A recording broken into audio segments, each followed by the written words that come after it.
Okay, thanks everyone for coming.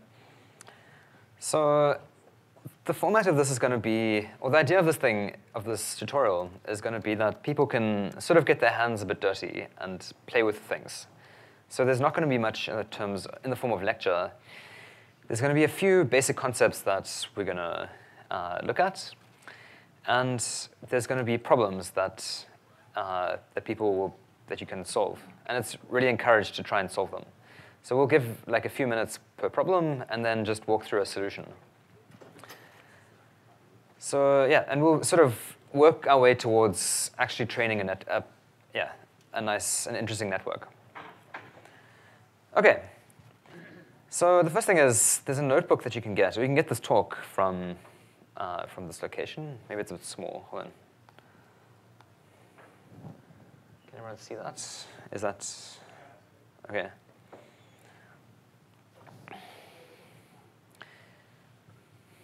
So these are the problems, basically. So it's like a problem notebook.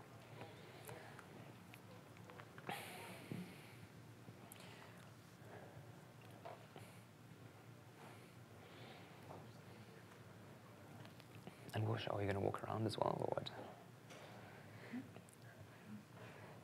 And also, if you have problems and questions, whilst we're doing the problems, you can put your hand up, and one of us can try help you. Maybe Matteo needs to come. I don't know if he can help the knows. Okay, so I think everyone has got the notebook. Not yet, sorry. I got no internet. Yeah? Hey, yeah? No internet connection. Okay. Which one are you using? Yeah, which internet are you using?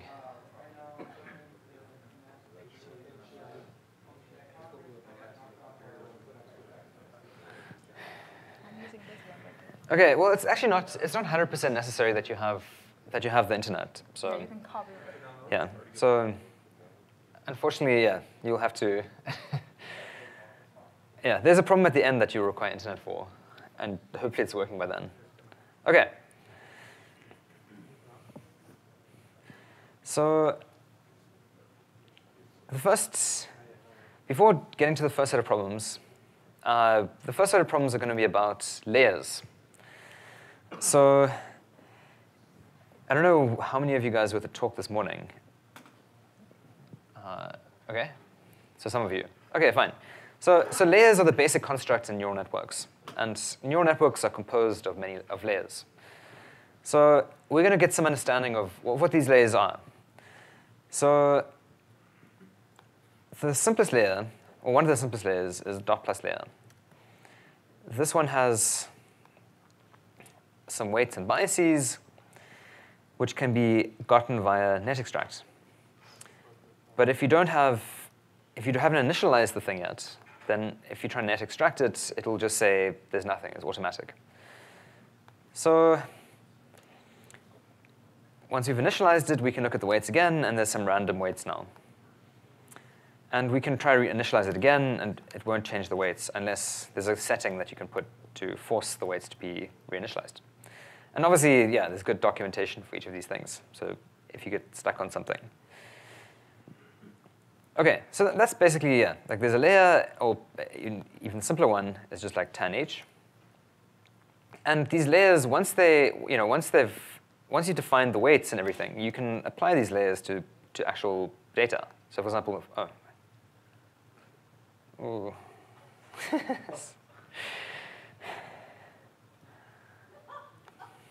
Element-wise layer just adjusts itself to however long your vector is? Is that why you don't have like you did for dot plus layer where you had 2, 5? No, so the element-wise layer is going to apply the function inside, so a hyperbolic tangent to all the entries in the vector, no matter how long. Yeah. So it doesn't, like the dimension does not have to be specified. Okay, yeah, so this guy, if you can play with this as well, you can say here's the element-wise layer, and you can just apply this to data. And this is actually, for this simple example, it's exactly the same as just applying tan h to to the data. So you might wonder, what is the difference between a layer and just tan H?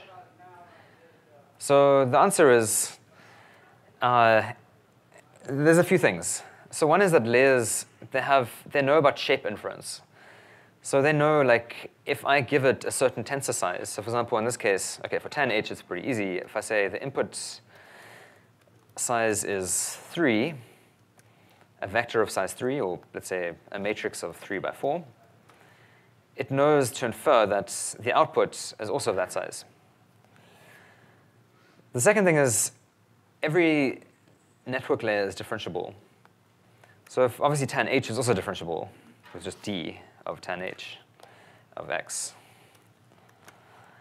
But for other kinds of operations, like convolution or pooling or all kinds of things like this, it's not obvious how you differentiate those things with symbolically. And in fact, a lot of those don't have symbolic derivatives. So even though for this case, it's like a layer is very similar to just the normal function, in the general case, it's not just like that. And the other thing is that these layers, they can operate on GPU or CPU as well, whilst tan H in the system doesn't do that. No. That is bizarre. I don't know why that is happening. Okay, well, I might have to switch a computer if this is keeping doing this. Okay, so there's a whole bunch of layers in the system, and we're going to have a look at a few of them. So here are a few problems. So the way we're going to do this is that you can start with one, for example, this one here,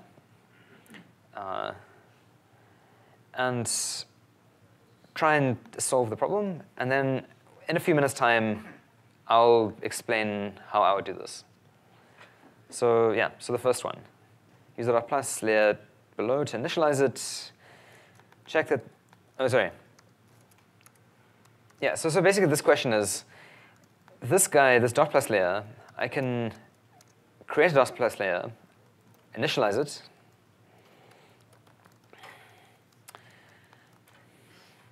and I can obviously apply this to data. So dot p of, and this thing takes an input of size 3 and returns output of 5. So the question is, so here's a formula for how what this layer is doing. So the question is, try replicate this layer in Wolfram language, so with matrix multiplication and whatnot.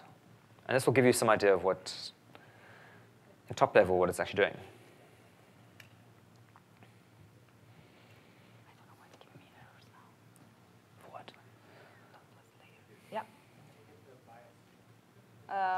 You can look at the documentation, but like you can get net extract layer comma weight or layer comma bias. Okay, I don't know what version I'm using, but. Yeah. Does it still work in 11.1 or no? Sure. You shouldn't use 11.1. So the beta build is not working properly for neural networks. Yeah. So the backend, there's all kinds of reasons. But if you have, use 11.0. I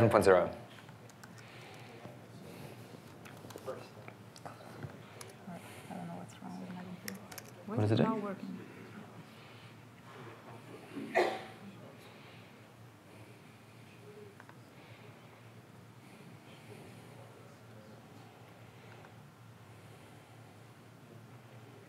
Any clue? I mean, it was just working before. I'm not doing anything wrong, right?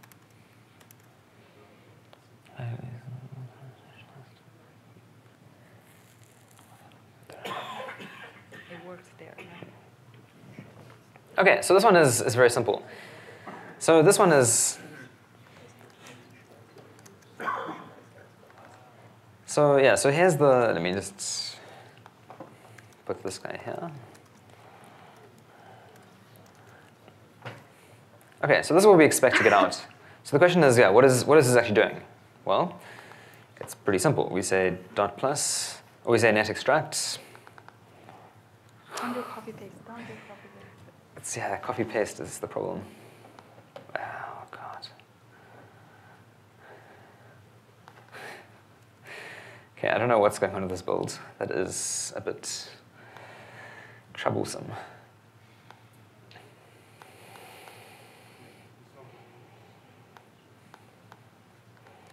Okay.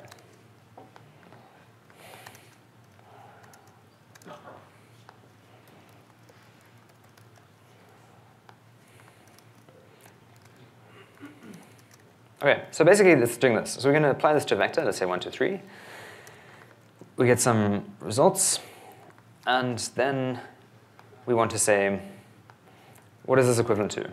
Well, we say net extract of dot plus layer and the weights.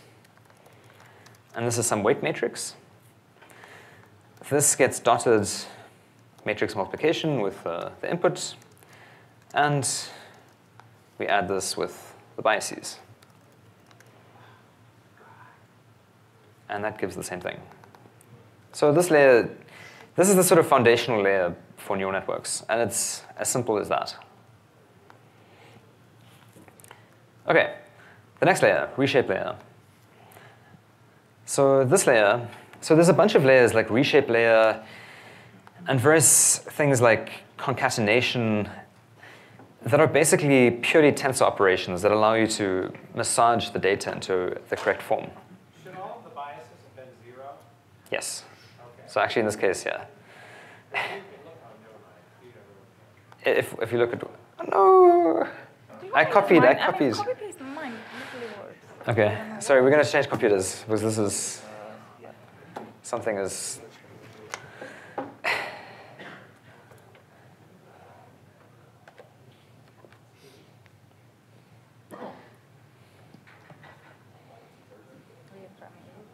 Okay. And put 150. Yeah. And Where were we? yeah, that's fine. Okay, and there's one or two things that also are potentially useful. Like when you're creating the layer itself, you're able to, if you want to, you can say, you know, the biases, in this case, something like that. So you can set the parameters in the beginning if you want. Okay. So there's a bunch of other layers, like reshape layer, flatten layer, that allow you to change the dimensions of the tensor, or to do operations on them like that. So for example, flatten layer is often used. So dot plus layer, it requires, if you see what the type signature is, it says it wants a vector. But what happens if you don't have a vector? Suppose you've got a convolutional network or something where you've got a multidimensional tensor. You can then apply flatten layer to make it into a vector. So, so basically, the quick exercise is to see how this relates to array reshape, for example, or flatten in Mathematica. So the question is, actually, let's even do something like this. So how would you replicate this behavior, for example, with, oh, sorry, it's not reshape. Yeah, so how would you do this with array reshape, basically? So try create this layer, apply it to some data, and see what, try to replicate that with Wolfram language. And then the same thing with flatten layer. And in fact, the flatten layer, what I want is this flat of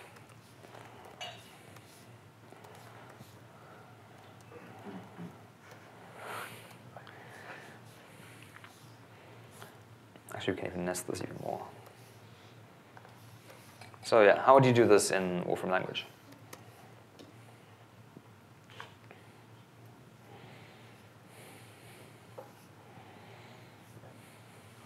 Do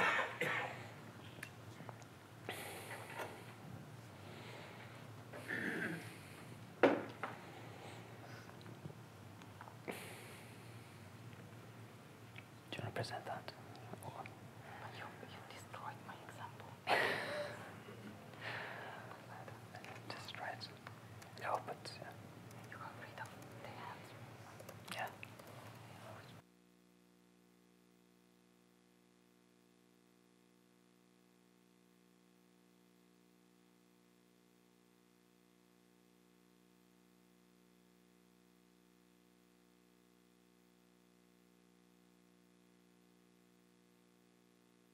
This is pretty simple. So reshape. So this basically takes a tensor, and you can see if you click this, it takes an input, and the output is of that size, 2 by 2. So for example, this guy here. So this is just the same as like array reshape in Mathematica, and this will be 2 by 2.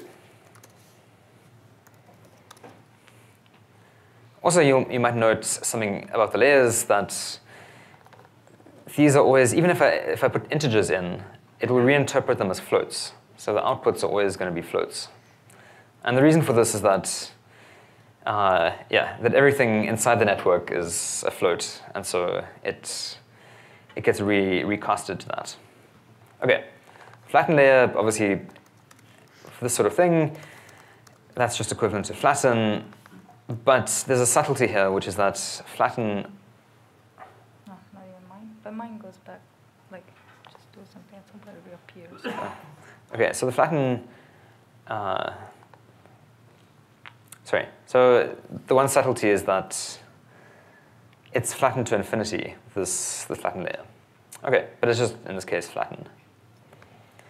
Okay, and the last one then is an example of a different kind of layer, which is a loss layer.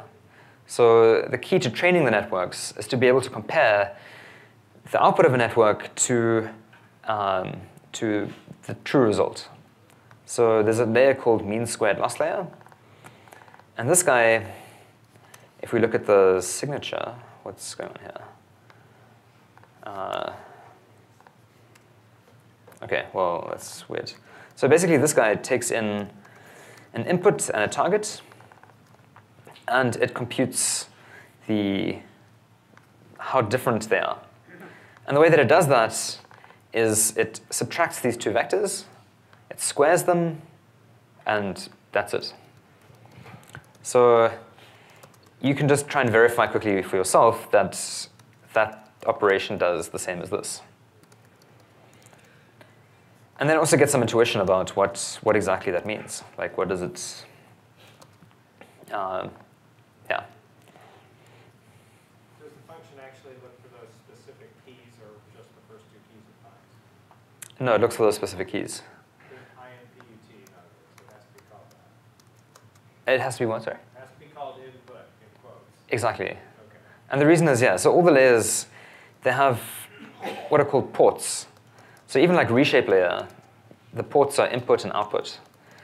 So if there's a single argument to the function, so if the function of the layer has a single input, then there's the easy syntax, which is, you can just apply it as a function like that.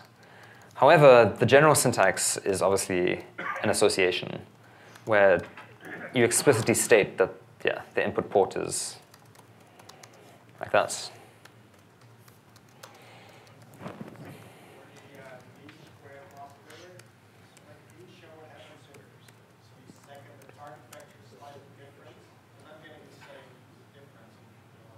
Oh, sure.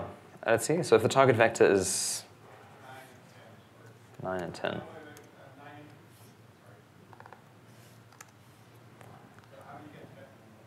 How do you get that number? Okay. So this guy, what is this doing? So I can't actually go down more. Okay. I can do the next as well. Okay. So what this is doing is very simple. This function, let's say f, it takes in the input, subtracts the target, it squares them. Oh, maybe I didn't mention that you also have to add them up. So it adds up the differences in the vector. And it divides, yes.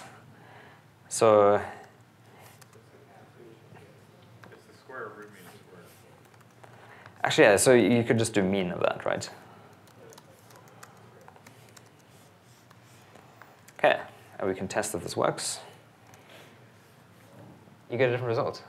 Yeah, between the two implementations, I get 160 plus 5 for the first one, versus 110, 25. Okay, let's see. So let's just actually just put this data.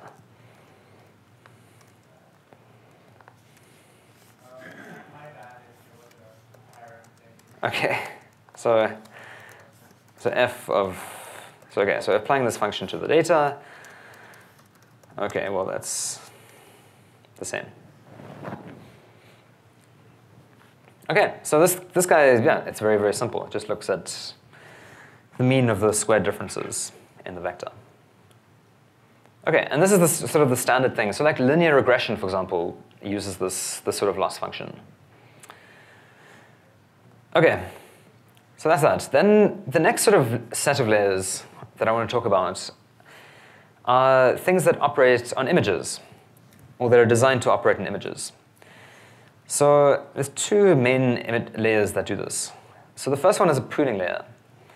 And there's a very nice demo of this, if the internet is working. It should. Okay. Turn it off and back on. Okay, fine. So I can't show that right now.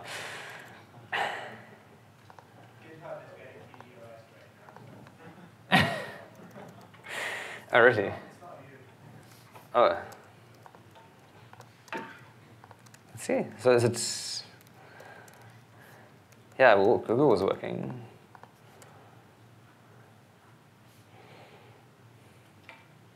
Okay, well, you said GitHub is down.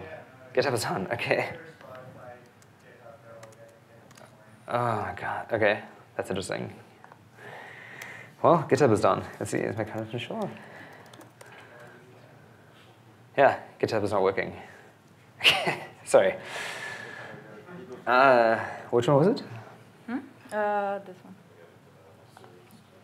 Okay, so never mind. We'll continue with this. Why did it go? Why did it change? Did it?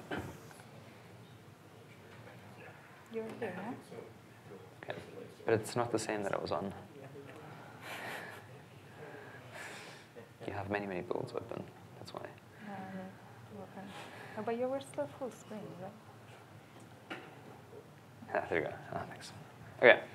So sorry. So this has a very nice illustration of how pooling and convolution works. So the way that this works is that, so pooling is, okay, I'll have to describe quickly. So pooling is very simple. It basically has a kernel that goes across the image.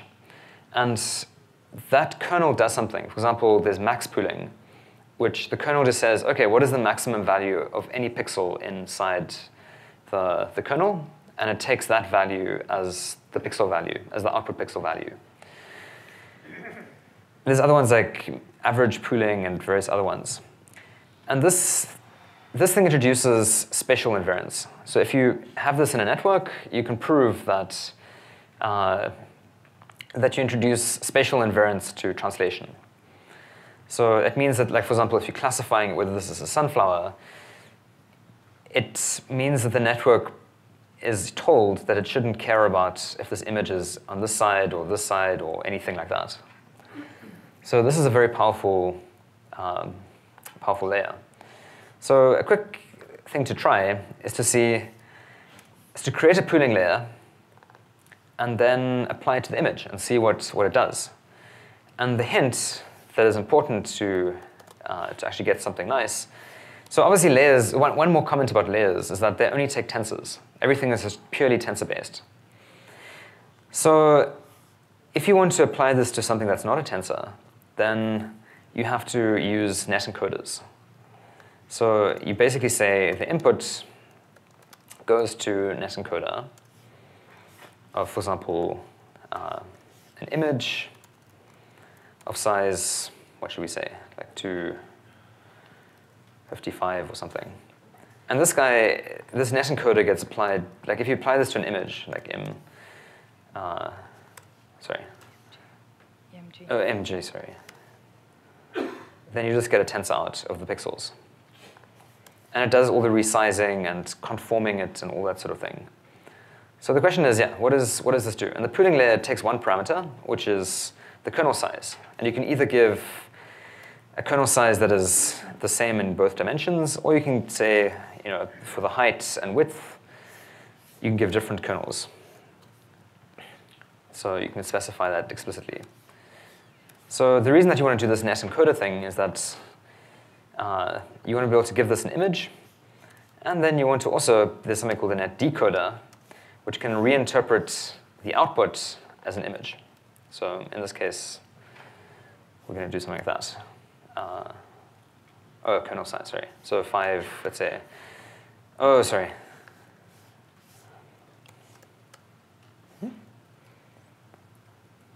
Oh, sorry. What am I doing?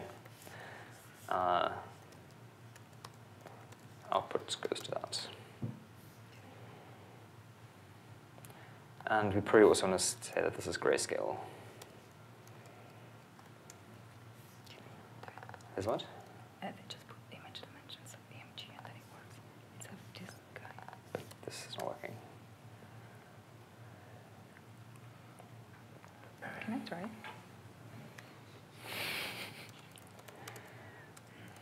What again is the 5, 5? Sure, so that's the kernel size of the pooling.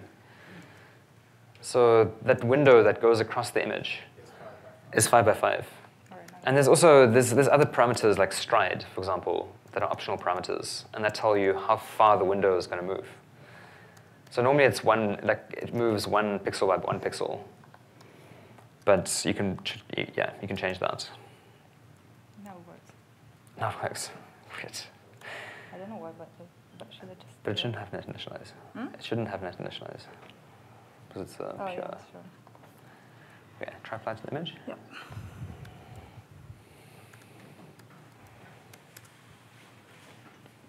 So if you see, I mean, maybe you don't see it here, but the image dimension of the second one is less than the original one.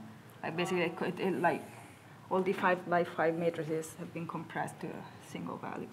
And also, it blurs the image as well because it's making it. It doesn't care so much about the location anymore, and you can change the blurring obviously by, how much the kernel is. So this is very blurred. Or we can even try 50 by 50. I don't know what that does. So just play, see what this looks like. Look at that. And then there's also these parameters like the strides, which allow you to see how much it'll jump each time. So just get some intuition for what this is doing is the idea of this.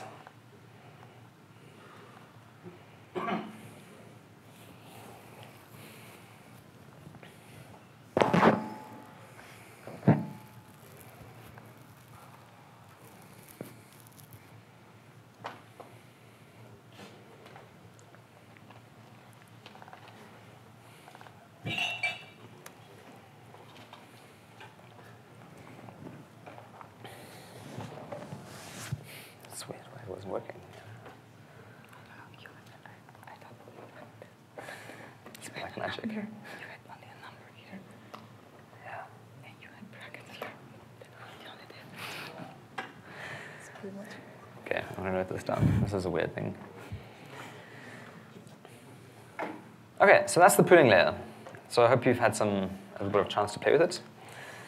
So it's kind of, For an image in that encoder, wouldn't, why did you need to type image dimension times here? Aren't they always going to be 2 or something? It needs to know the size of the image you're going to hand it? Yes. So it needs to know what size it needs to decode it as.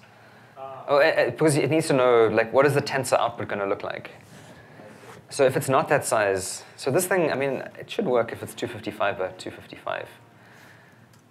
Yeah, okay. So basically, or it should work just like that. Yeah, sorry. So, but what she was doing was that just making it the same as the dimension of the input image.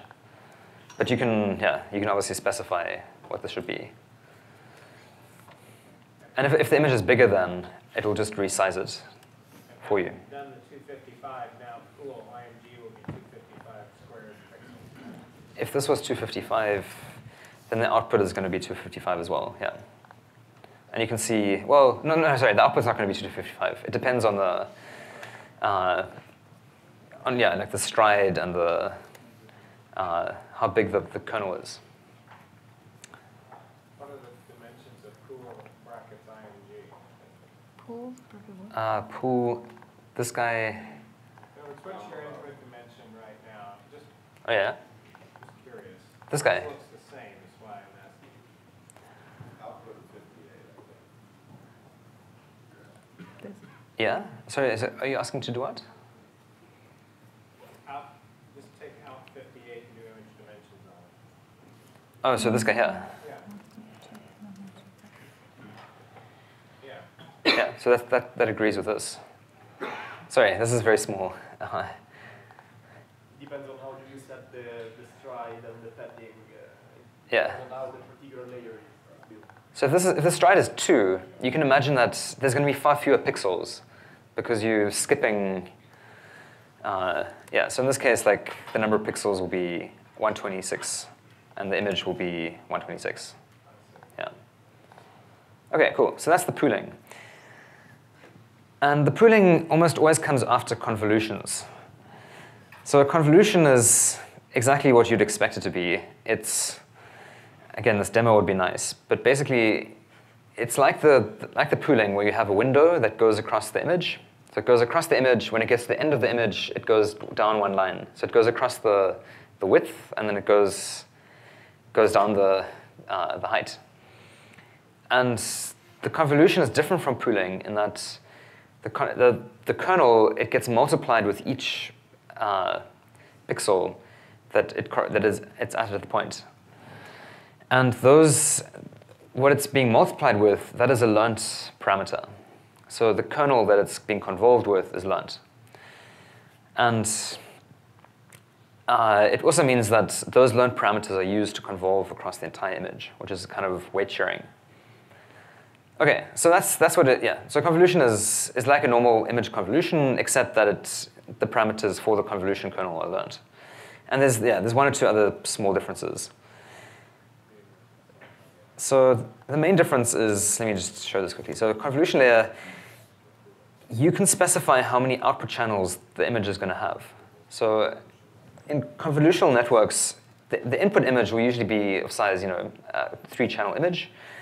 But then you can make the convolution, you can say one set of filters or one set of kernels that we're going to apply, that is one channel for the output. And we can just have lots of those banks of kernels.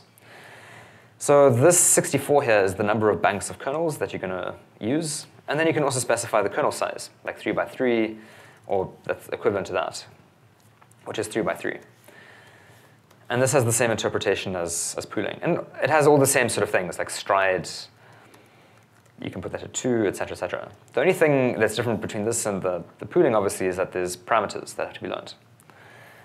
So the question for you is, try apply the convolution layer with random weights and also with custom weights to an image. And the way to specify the weights is just by weights and then goes to something. And try and understand what these weights mean.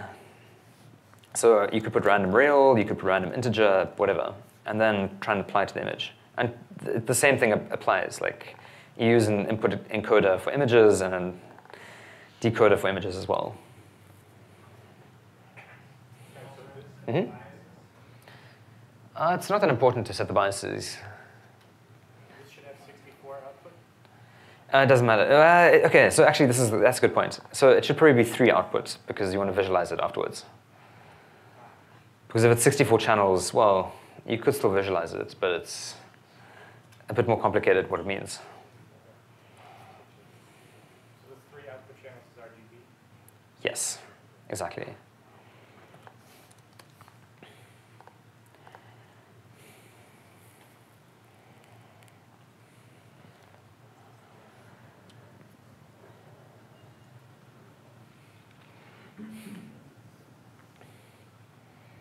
Time. Okay, that's getting. Okay, maybe we should get. Okay, maybe we should just hurry up on these basic things. There's a few other more interesting things to get to. Okay, fine. So basically, if you just want to apply this to an image, you can say precisely this stuff here. You can just copy this. And you have to net initialize it to be able to use it. This is with random weights. So let's call this net. Okay, and then we say, just apply this to the image, and we get out something. So this is not particularly interesting, this image. And obviously, you can try this again. You get something different. And also, yeah, you can try different sizes of kernel. So obviously, the bigger the kernel is going to be, the more sort of blurred and crazy the image is going to get. OK, fine. Let's, yeah. So, yeah, and it's pretty easy to, if you want to have your own weights, you just put weights. And, well, yeah, I mean, you just put weights in the, as another argument here. Fine. So, yeah. Yeah. OK. I'll just quickly describe the. OK, so we're going to spend maybe 5 minutes on this and then get to the training. But basically, layers by themselves are not that interesting. Layers, yeah, like you saw, like the convolution, it can't really do that much interesting. You know, it can find edges, it can find various things, but otherwise, yeah, it's fairly limited. So what you want to be able to do is you want to put many layers into a container. So we've got two different kinds of containers in the Wolfram language. We've got net chain for simple sequences of layers, where yeah, you just have a chain of layers, and you also have graph, where you can construct arbitrarily complicated networks. So these, yeah, maybe just the first two things might be interesting. So a net graph is basically just a net chain. So this guy, if we were to make this into a net graph, it's fairly simple. It's just this, and you have to then specify the connectivity structure. So net chain allows you to avoid having to tell this thing what it is. And the way that this works is positionally. So this is element 1, this goes to element 2, and then 2 goes to 3. And this gives you a net chain, a net graph. So that's exactly the same, both of these. And you can always click on things as well. OK, I don't know what's going wrong there. Your build is weird. OK. But basically, you can always click on nodes of graphs and chains, and you can see what. Yeah? There's a question. Yeah? You can also use associations, is that correct? Exactly. So that's the other syntax. So there's two syntaxes for this. One is this, and one is association, where you name the thing. Like ramp1 goes to that, and conv1 goes to that, and depending on the circumstance, one can be nicer than the other one. And this guy then, as you'd expect, it would just be like ramp1 goes to conv1, and conv1 goes to pool1. What did I do? So exactly the same. And also, what's nice about this also with the syntax is that the names in the graph reflect the names in the association. Which one do you recommend in what cases? That's a good question.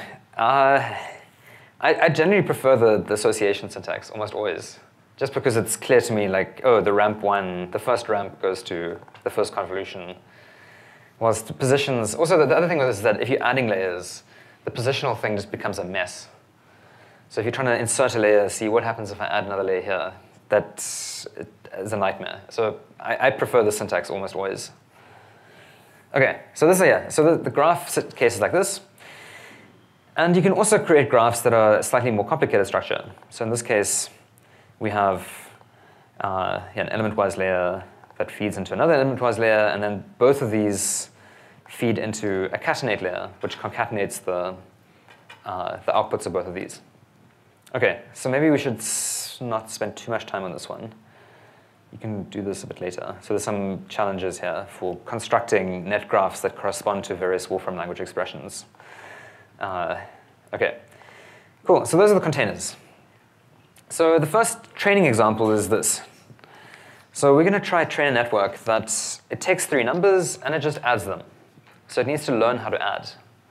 So the data looks very simple. It's just 3 numbers that go to the output. And these are just these numbers totaled. So this is that one there. Okay, so we're going to write a network that will learn how to add. A very, very simple task. So should we give them a few minutes? Yeah, we'll give you like 3 minutes to try and write a network that can do this, or 2 minutes. Why does it have to be a list of the sum? Oh, the sum. There was some issue with. So the thing is, it always wants tensors, and scalars were not well supported or something. Maybe.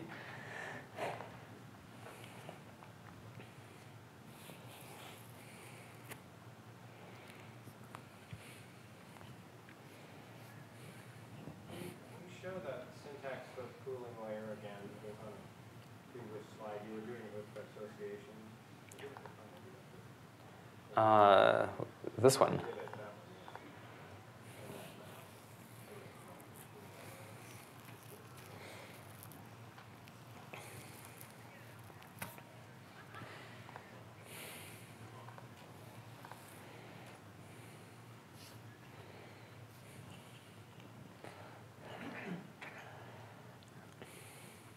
How many slides are there after that? Why isn't that one working anymore? Like, nothing is working on your computer. I know. What's wrong? I have to restart it probably. What's that? Maybe restart it. Okay. So I'm going to show you the simplest network possible for this sort of task. So the way you design a network like this, you say, okay, what is the output? What is the input? So the input is just a vector, and the output is just a scalar, or a single element vector. So in this case, a net chain seems like a reasonable thing to use. So we say net chain, and the simplest possible network in this case will just be one dot plus layer. Dot plus. And the size of the output of the dot plus, so the number here is how many outputs there are. And in our case, we've got one output, right? So it looks something like this. In this case, it's predicting it's got one output, and we can even specify what the input is, because we know what the input size is. The input size is of size 3, because there's 3 data points. Okay, so this guy is taking in a vector of size 3 and just returning a vector of size 1. So the way to train this is very simple. You just say net train, and we say net, and then the data. And this data, there's many different data formats this can support. This is one of them. Okay, so here's a first example of where you can go wrong with network training. So this guy says, so one thing that I should mention here is that, like classify and predict, things have been automated to the point where you don't need to worry about anything. For the neural network case, it's not automated in that way. So sometimes it'll say we had a problem. And in this case, it says the net diverged during training, try specify a lower learning rate. And if you look at the documentation for net train, how do you get to this? F1 should work F1 in mine. You broke mine as well. Okay, sorry. So if you go to the documentation of net train and you see where initial learning rate is, this thing, it's just a parameter for the method options. So there's different optimizers. There's stochastic gradient descent, and there's Adam. And this initial learning rate is how much the gradient descent step in the beginning will go. And that, it can be difficult to decide what that step, the correct step size should be a priori. So like for classify, it would try all kinds of different steps and whatnot. In this case, it won't. It will, you're sort of on your own. So what you can do, how do you get back to the full screen? No, you were here, I think. No, you weren't there. No. Weren't there? You were full screen. Yeah, okay. So one thing you can try to do is when you have an optimization failure like this, so if the learning rate is too big, for example, it might lead the parameters to go to too large values, and then they become nans or something. So one approach is that you just try a different optimization method. So in this case, we try Adam, which usually actually works better than stochastic gradient descent.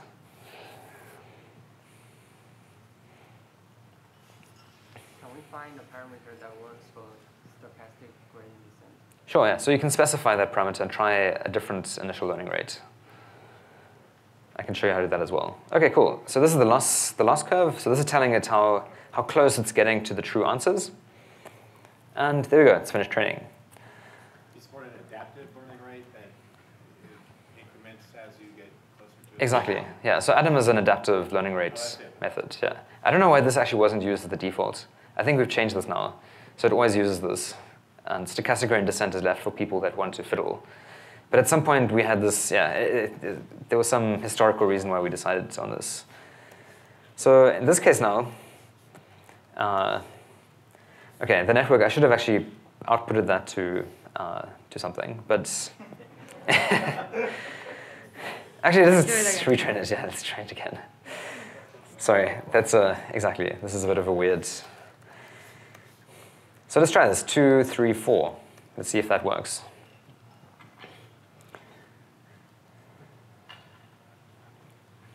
OK, it looks like it's trained mostly. Stop it. And you can always stop it as well, and then it takes the best network at that point. OK, so this is, yeah, it's reasonable. Yeah? Yes, exactly. So I chose reals from 0 to 1,000. So let's try 200, 150, and 250. So that's 300, 400. Yeah, that's pretty close. By the way, if you understood what dot class layer is doing, like you know what the answer should be. Like it's just summing numbers, so it should be 1, 1, 1. That's the weight matrix in this case.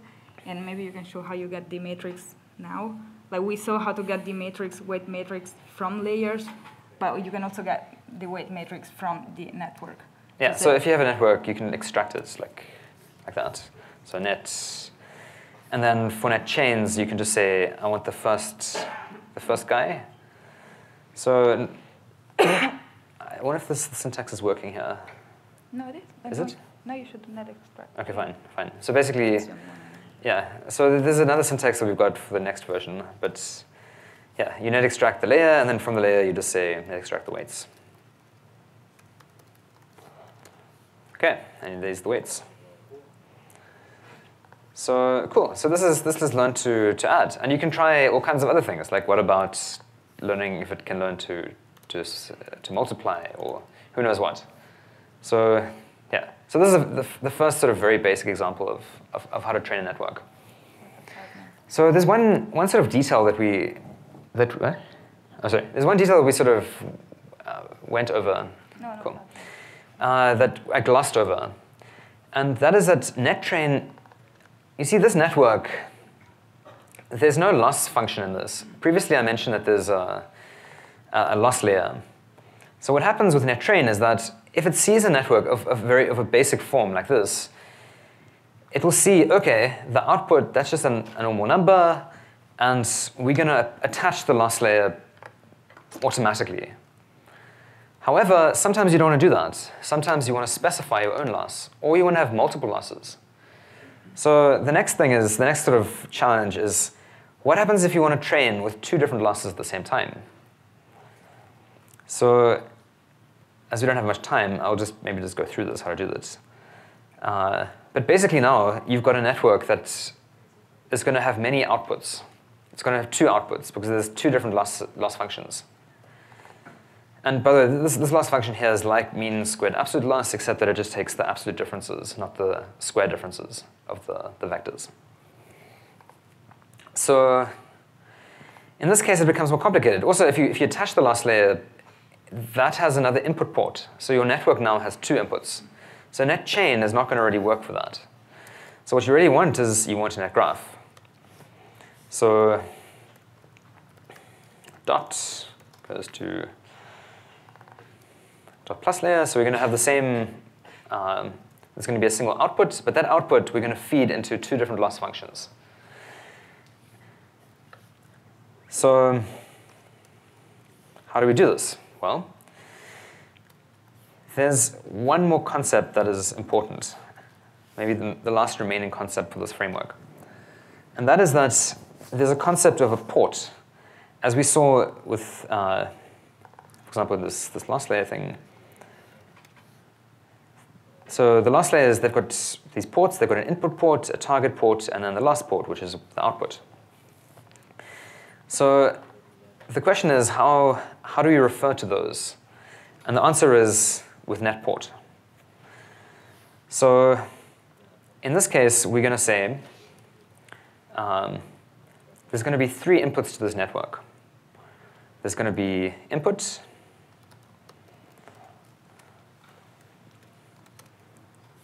that goes into the dot layer. And the correct way of specifying is that this is going to be, well, yeah, this is not going to work. So net port of input. And this can, if we change the name of this thing, you'll see that's a different name. And if we feed this into data, you then have to, the association, the name that you're going to have to give it is that name there. OK, so the input goes to that. And we want to have a loss layer as well. So this is loss 1, goes to that. So there's an input, then there's a target one, which will go to loss. So yeah, so here's exactly where the situation comes in. So because net port of that. So how do you specify? Because this layer now, so this mean squared loss layer has two different input ports. So you need to be able to specify which one you want to attach, the input of the network into that one. So this is where things become a little bit more complicated. So in this case, it's very simple though, still as well. You just say net port of loss 1, and this is the target port.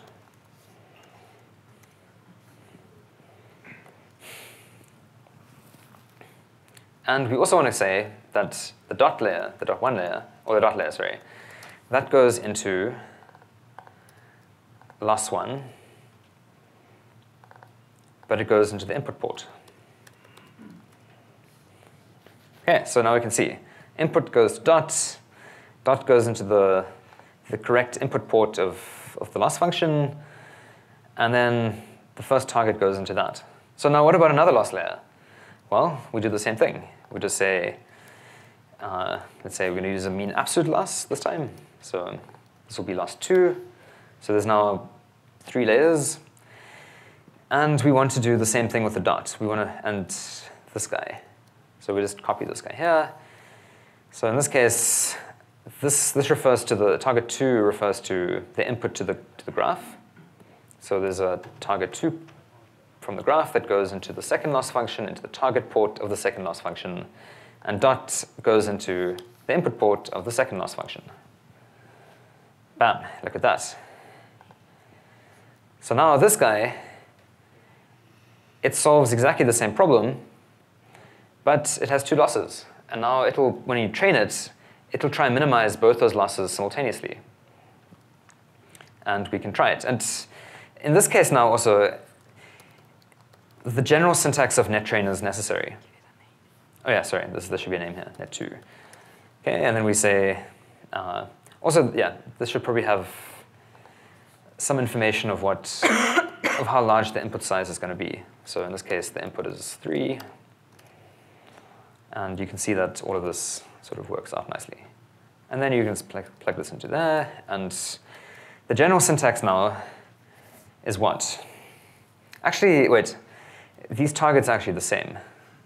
Because, yeah, there's only one. Yeah, sorry, that was stupid. So, sorry. So this guy is actually the same as that.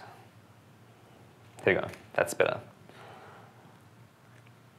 So the general format of the data is that, for nettrain, is that you say In this case, there's one input port called target. That goes to one piece of data, and there's input, which goes to the other piece of data.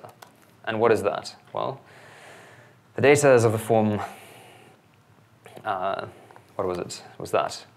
So basically, the one of them is going to just be everything and then one, like that.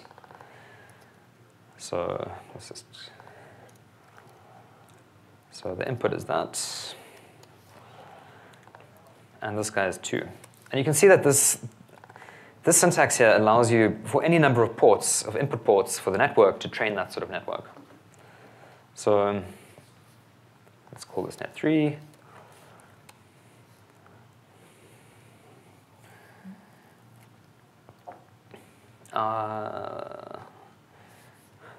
When do you do net initialize? When you define net chain? Oh, that's a good point. So basically, net initialize, you don't need to do it if you're feeding it into net chain. I mean, into net train, sorry. So net train will initialize it. If it's not initialized, net train will initialize it for you. But obviously, if you want to use this thing, net initialize, you have to do that yourself. And like, if I want to feed this into some data now, so for example, input goes to. So you have some data, you define a net chain. When you do net train on the net, it will automatically do net initialize for you. Exactly, correct. Yeah.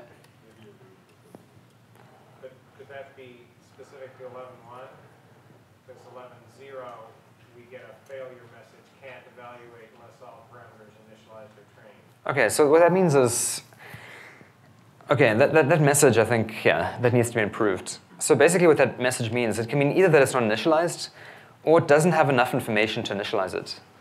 So for example, if I don't specify that this input is of size 3, then it won't, you can't put this into net train, because it needs to know what it's expecting. So I think this will give you the same error message. Must we stop? Okay. Sorry, I think we've run out of time. Cool. What's the time now? Yeah. Okay, cool. Sorry. So we didn't actually finish all the things that we wanted to go through, but I hope you got some taste for how to build these things up. Can you just finish that one example? Sure. It wasn't working. But something has gone wrong there. So. Oh, because I took the input out. Sorry. Yeah. So. It wasn't working. Yeah, no, it was that bloody last thing that Tally put. And just take out net. So let's see. Can't connect last layer to the output. Okay, so what it's trying to do is it's trying to interpret it and say that. Sorry, I finished. sorry. Okay, yeah, we have to finish. Oh, okay, yeah. Okay, sure. Okay, cool. Probably there's no time for questions, but if you want to talk to us, we'll be standing around. So, cool. Thank you.